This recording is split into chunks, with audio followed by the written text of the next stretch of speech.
I'm 73 years old, and I'm about to tell you something that might upset you. Everything you think you know about getting older is completely wrong. And the worst part? The people who should be telling you this, your parents, your teachers, society, they're either lying to you or they don't know themselves. You see, I spent the first 50 years of my life believing the same lies you probably believe right now. I thought I had it all figured out. I had the career, the house, the respect of my peers. But at 52, something happened that shattered everything I thought I knew.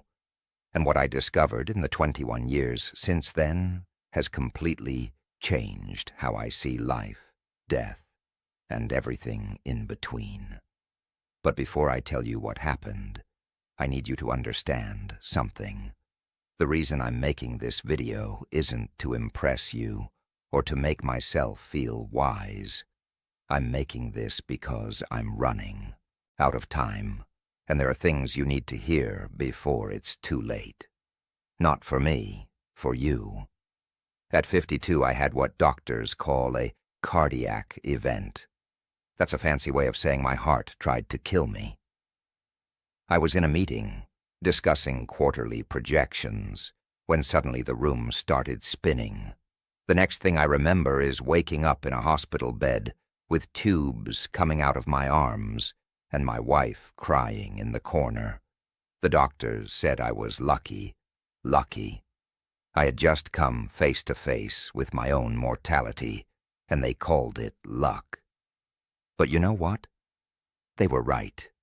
Because lying in that hospital bed, with nothing to do but think, I realized something terrifying. I had been living my entire life on autopilot. I wasn't really alive. I was just going through the motions, checking boxes, trying to meet everyone else's expectations. And here's the part that haunts me to this day. If I had died that day, if my heart had stopped permanently, what would I have left behind? A nice house, a retirement account, a collection of achievements that nobody would remember in 5 years? Let me tell you the biggest lie you're probably telling yourself right now. I have time. I'll do that later. When I'm older, I'll finally live the life I want. I see young people in their 20s, 30s, even 40s, and they're all saying the same thing. When I make more money, then I'll be happy. When I get that promotion, then I'll relax. When the kids are grown, then I'll travel. When I retire, then I'll finally do what I love. Let me save you 50 years of regret with one simple truth.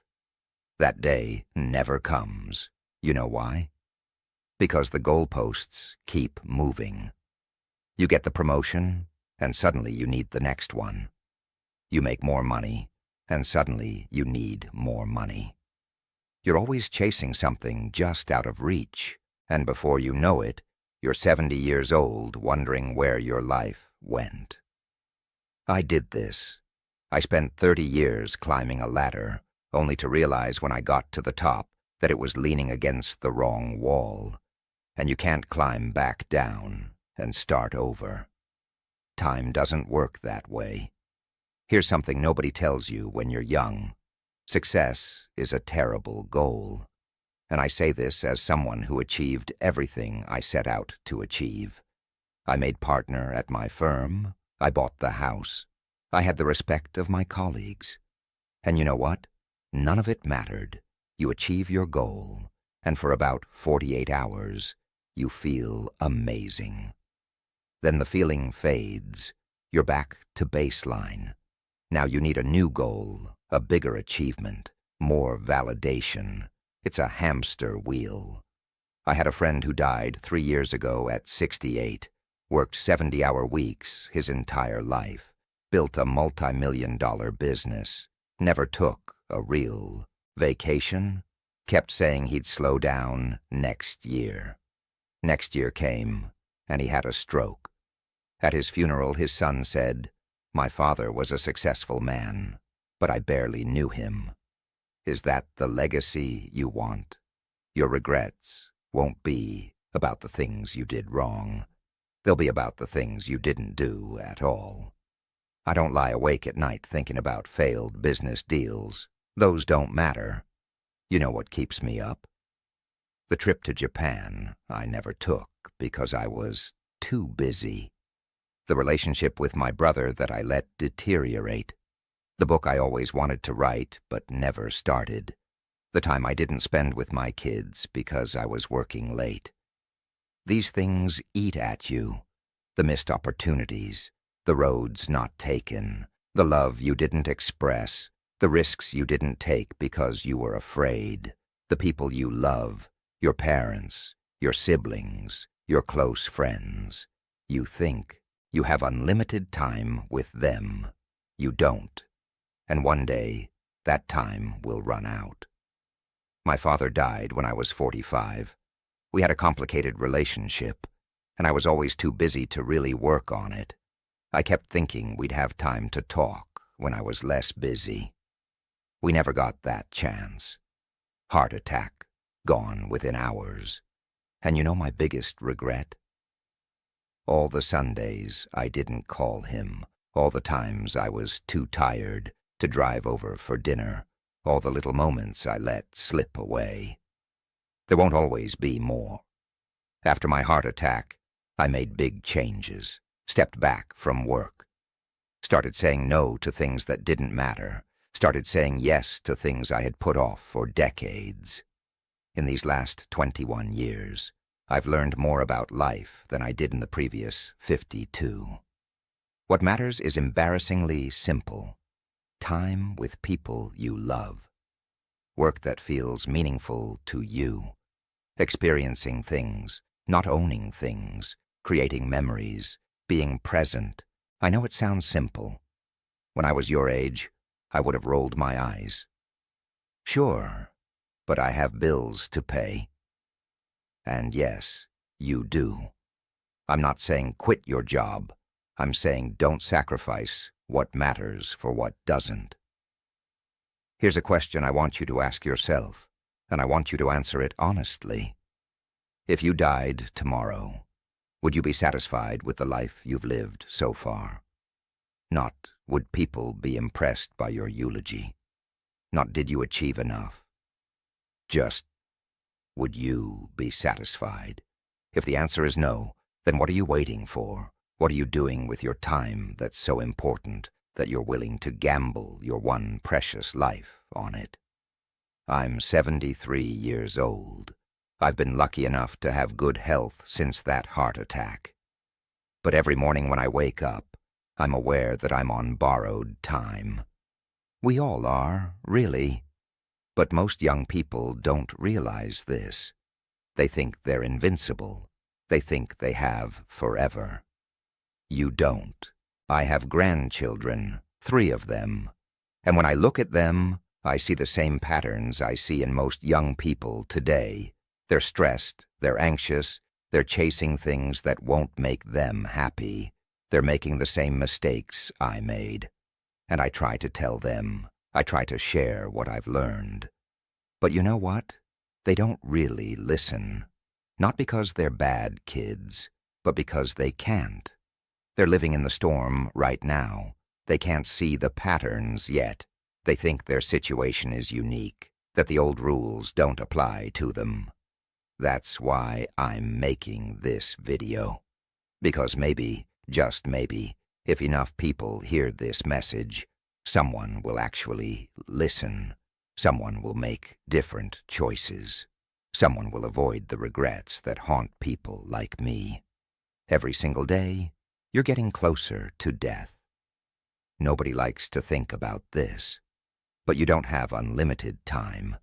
Neither do the people you love. Your parents, if they're still alive, they're getting older every day. One day, probably sooner than you think, they won't be here. Your friends, your spouse, your children. None of these relationships last forever. So what are you going to do? Keep putting off that phone call. Keep postponing that trip. Keep telling yourself you'll make time later. Or are you going to wake up today and start living like your time is limited? Because it is. If I could go back and talk to my 30-year-old self, here's what I would say. Stop trying to impress people who don't matter. Stop sacrificing your health for your career. Stop putting off joy until someday. Stop waiting for permission to live the life you want. Start calling your parents more often. Start taking the trips you dream about. Start doing the things that scare you. Start saying no to obligations that drain you. Start saying yes to experiences that fulfill you. And most importantly, start now, not next year, not after this project, not when you have more money or more time or more whatever. Now. Because I promise you, the perfect time will never come. Life will always be messy and complicated and full of reasons to wait. But if you wait, you'll wake up one day and realize you waited your entire life away. I'm 73. If I'm lucky, maybe 10 or 15 more years. Maybe 20 if blessed. Probably less. And I'm okay with that. Because these last 21 years have been the richest of my life. Not because I made more money. Because I finally started living intentionally. Appreciating every day, prioritizing what matters. I've traveled to places I always wanted to see. Deepened relationships with my children and grandchildren. Pursued hobbies I put off. Forgiven people I held grudges against. Said, I love you, countless times. I'm happier now, at 73, with less time ahead, than I was at 30, when I thought I had all the time in the world. That's the irony. When you understand time is limited, you start to actually live. You stop wasting it. You stop postponing joy. You start creating the right time.